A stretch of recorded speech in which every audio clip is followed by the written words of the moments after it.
ನಾವೇನು ಇವತ್ತು ರಾಮಜೋಗಿಹಳ್ಳಿ ಗ್ರಾಮ ಪಂಚಾಯತ್ ವ್ಯಾಪ್ತಿಯಲ್ಲಿ ಒಂದು ಕಡಲೆ ಜಮೀನಲ್ಲಿದೆ ಸರ್. ಕಡಲೆ ಜಮೀನಲ್ಲಿ ಇವತ್ತು ಸ್ವಲ್ಪ ಸೊರಗು ರೋಗ ಬಂದಂಥ ರೈತರು ಸಹ ಕಂಪ್ಲೇಂಟ್ ಮಾಡಿದ್ರು. ಜೊತೆಗೆ ನಿಮ್ಮ ಇಲಾಖೆಗೂ ಮಾಹಿತಿ ಬಂದಿತ್ತು. ಅದ್ರ ಪ್ರಕಾರನೇ ನಾವು ಇವತ್ತು ಭೇಟಿ ನೀಡಿ ಸರ್. ಏನಾಗಿದೆ ಸರ್, ನೀವು ಭೇಟಿ ನೀಡಿದ್ರೆ ಏನಾಗಿದೆ ಸರ್? ಮೊದಲಿಗೆ ಎಲ್ರಿಗೂ ನಮಸ್ಕಾರ. ಈಗ ನಾವು ರಾಮಜೋಗಿಹಳ್ಳಿ ನಮ್ಮ ಭೀಮಾರೆಡ್ಡಿ ಅವರ ತಾಕಿಗೆ ನಾವು ಭೇಟಿ ಕೊಟ್ಟಿದ್ದೀವಿ ಇವತ್ತು. ಈ ಭಾಗದಲ್ಲಿ ಸುಮಾರು ನಮ್ಮ ಚಳ್ಳಕೆರೆ ತಾಲೂಕಲ್ಲಿ ಸುಮಾರು 4000 ಹೆಕ್ಟರಷ್ಟು ಕಡಲೆ ಈಗಾಗಲೇ ಬಿತ್ತನೆ ಆಗಿದೆ. ಬೇಗನೆ ಬಿತ್ತನೆ ಮಾಡುವಂಥ ಈಗ ಕಟಾವಂತಕ್ಕೆ ಬಂದಿದೆ. ಕೆಲವರು ಲೇಟಾಗಿ ಬಿತ್ತನೆ ಮಾಡೋರು ಈಗ ಕೂಡ ಬೆಳೆ ಈಗ ಕಾಯಿ ಕಟ್ಟುವಂಥದ್ದಲ್ಲಿದೆ. ಈಗ ನಮಗೆ ಮುಖ್ಯವಾಗಿ ಈ ಒಂದು ಜಮೀನಲ್ಲಿ ಸೊರಗು ರೋಗ ನಮಗೆ ಕಾಣಿಸ್ತಾ ಇದೆ. ಈಗ ಸೊರಗು ರೋಗ ಇದೊಂದು ಶಿಲೀಂಧ್ರದಿಂದ ಬರುವಂಥ ಫಂಗಸ್ ಇದರಿಂದ ಬರುವಂಥ ಒಂದು ರೋಗ ಆಗಿದ್ದು, ಈ ರೋಗ ಬಂದಾಗ ನಾವು ಏನಾಗುತ್ತೆ, ಇದು ಪ್ಯಾಚ್ ಅಲ್ಲಲ್ಲೇ ಕಾಣಿಸ್ಕೊಳ್ಳೋಂಥ ರೋಗ.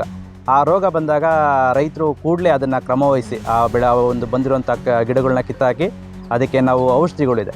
ಈಗ ನಾವು ಫಂಗಲ್ ಇದಾಗಿ ಫಂಜಿಸೈಡ್ಸ್ ಸಾಫ್ ಅಂತ ಹೇಳ್ತೀವಿ, ಅಂಗಡಿಗಳಲ್ಲಿ ಸಿಗುತ್ತೆ. ಮ್ಯಾಂಕೋಜೆಬ್ ಪ್ಲಸ್ ಕಾರ್ಬನ್ಡೈಸಿಮ್ ಅಂತ ಕೆಮಿಕಲ್ ಸಿಗುತ್ತೆ, ಅಥವಾ ಕಾಪರ್ ಆಕ್ಸಿಕ್ಲೋರೈಡ್ ಅಂತ ಸಿಗುತ್ತೆ. ಆ ಒಂದು ಔಷಧಿನ ಸಿಂಪಡಣೆ ಮಾಡಿ ಕೂಡಲೇ ಕ್ರಮ ವಹಿಸಿದರೆ ಅದು ನಮಗೆ ಬೇರೆ ಕಡೆ ಸ್ಪ್ರೆಡ್ ಆಗಲ್ಲ. ಇದು ಅಲ್ಲಲ್ಲೇ ಬರೋದ್ರಿಂದ ಬೇಗ ಕ್ರಮ ವಹಿಸಬೇಕಾಗುತ್ತೆ ಅನಿವಾರ್ಯತೆ ರೈತರಿರ್ತದೆ.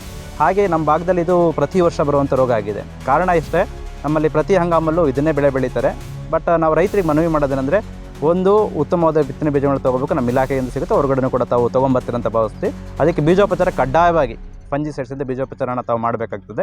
ಹಾಗೆ ಪ್ರತಿ ಹಂಗಾಮಲ್ಲಿ ಒಂದೇ ಬೆಳೆ ಬದಲಾಗಿ ಬೆಳೆಯನ್ನು ಬದಲಾವಣೆ ಮಾಡೋಂಥ, ಈಗ ನೀವು ಕಡಲೆ ನಾವು ದ್ವಿದಳ ಧಾನ್ಯ ಅಂತ ಕರಿತೀವಿ, ಇದ್ರ ಬದಲಾಗಿ ನೆಕ್ಸ್ಟ್ ಹಂಗಾಮಲ್ಲಿ ನಾವು ಏಕದಳ ಧಾನ್ಯಗಳು. ಯಾಕಂದರೆ ಈ ಒಂದು ಫಂಗಲ್ಲು ಈ ಮಣ್ಣಲ್ಲೇ ಉಳ್ಕೊಳುತ್ತೆ. ಈಗ ನಾವು ಬೆಳೆಯಲ್ಲಿ ಏನು ಬಂದಿರೋ ರೋಗ ಇದು ಹೋಗೋದಿಲ್ಲ, ಮಣ್ಣಲ್ಲಿ ಉಳ್ಕೊಂಡ್ರೆ ನೆಕ್ಸ್ಟ್ ಇದೇ ಬೆಳೆ ಬಂದಾಗ ಇನ್ನೂ ವ್ಯಾಪಕ ಹರಡೋ ಸಾಧ್ಯತೆ ಇದೆ. ಹಂಗೆ ಬೇರೆ ಬೆಳೆ ಬಂದಾಗ ಅದು ಹತೋಟಿಗೆ ಬರುತ್ತೆ. ಹಾಗಾಗಿ ಬೆಳೆ ಪರಿವರ್ತನೆ ಮಾಡಬೇಕಾಗ್ತದೆ, ಬೀಜೋಪಚಾರ ಮಾಡಬೇಕು.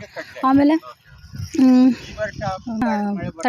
ಶಿಲೀಂಧ್ರ ಮತ್ತು ಬ್ಯಾಕ್ಟೀರಿಯಾನ ತಡೆಗಟ್ಟಬೇಕಾದ್ರೆ ನಾವು ಇಲ್ಲಿ ಸಾಫ್ ಮತ್ತು ಕಾಪರ್ ಆಕ್ಸಿಕ್ಲೋರೈಡನ್ನು ನಾವು ಬಳಕೆ ಮಾಡಿಬಿಟ್ಟು ಈ ರೋಗನ ತಡೆಗಟ್ಬೋದು.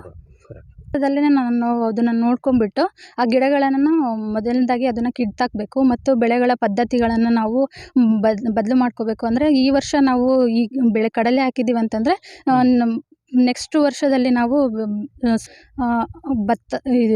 ಬೆಳೆಗಳನ್ನು ಹಾಕಿದ್ರೆ ಒಂದು ರೋಗ ತಡೆಗಟ್ಬೋದು. ಮುಂದೆ ರೋಗನ ಬರದಂತೆ ತಡೆಗಟ್ಬೋದು. ನಿಮ್ಮ ಹೆಸರು ಮೇಡಮ್? ನನ್ನ ಹೆಸರು ಕೀರ್ತಿ.